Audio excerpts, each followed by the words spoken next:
or our crosswalks for our kids. The safety of our children are very important to us. Yesterday was very emotional, and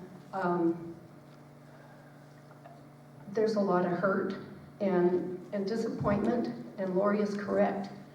We are a can-do community. We are. And I don't want to say in spite of you, but we'd like to partner with you.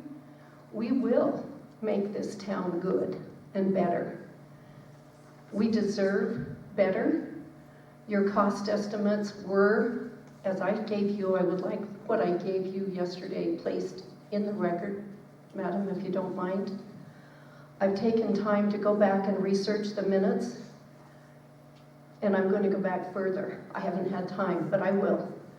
And I've been here long enough to know, in my stubborn brain, what the history is. In 2011, I have documentation. We've gone through 3 district engineers.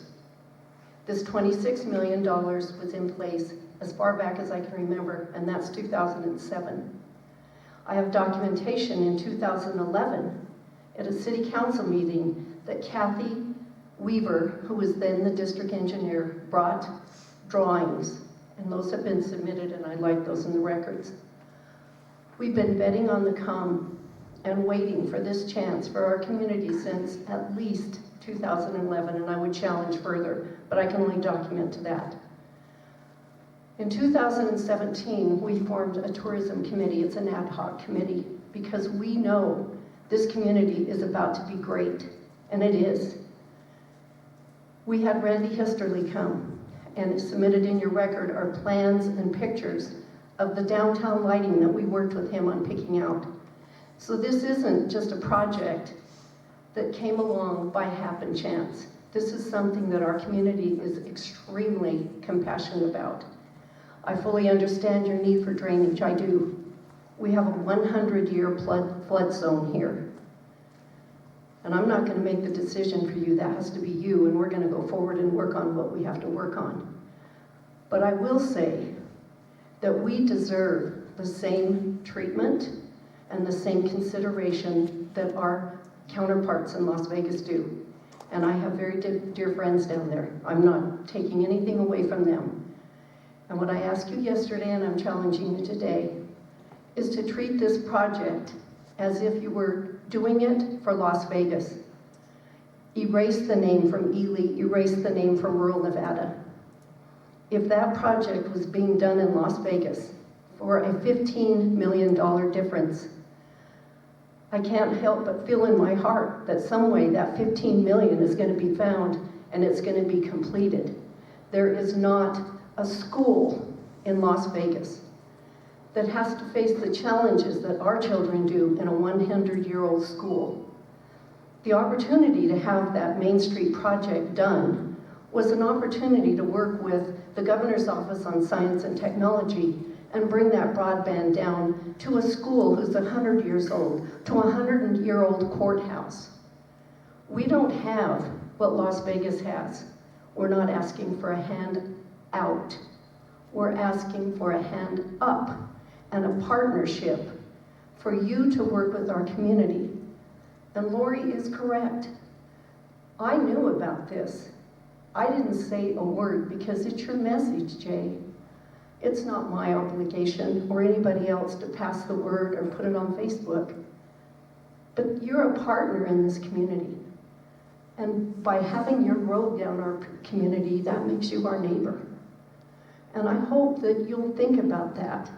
We will work with Q&D, and we want to partner with you. We don't want to be enemies with you. We feel like you are our neighbors, but we feel like we did get duped. And with that, I'm willing to work with you. I am extremely disappointed that this came at this late hour.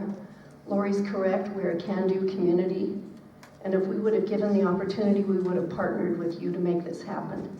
And I hope, as I told you, I heard yesterday that it was going to be at least 4 years in planning. We don't have that. We've got businesses coming right now, and without broadband and without a decent place to show them, they're not going to invest in our community. And I guess that's all I have to say. Thank you. This is Jay Pullen, NDOT Project Management. Thank you very much for coming up and speaking your mind. There were a lot of good concepts, and I appreciate you keeping us in check. Quite literally, I can't speak for what we did 10 years ago or 2011, so I can't defend the department. So I appreciate that you do that and show us if we're not doing our job.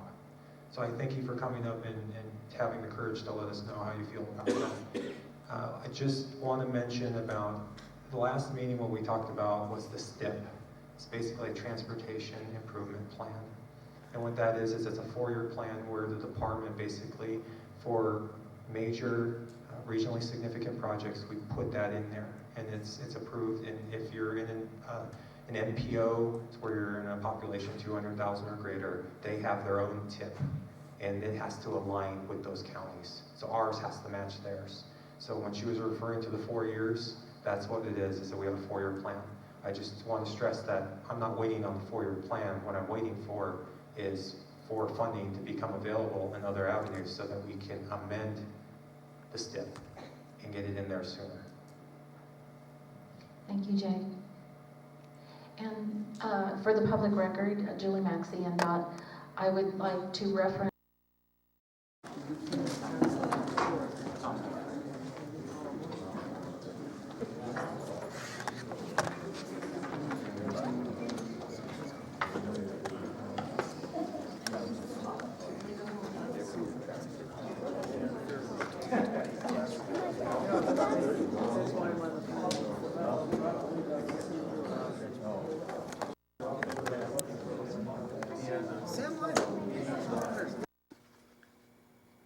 This has been a Georgetown production. George Chachis reporting. The preceding program was sponsored by The Greek, Ely's Radio Shack dealer at 570 Altman in downtown Ely, and brought to you as a public service. The preceding program was sponsored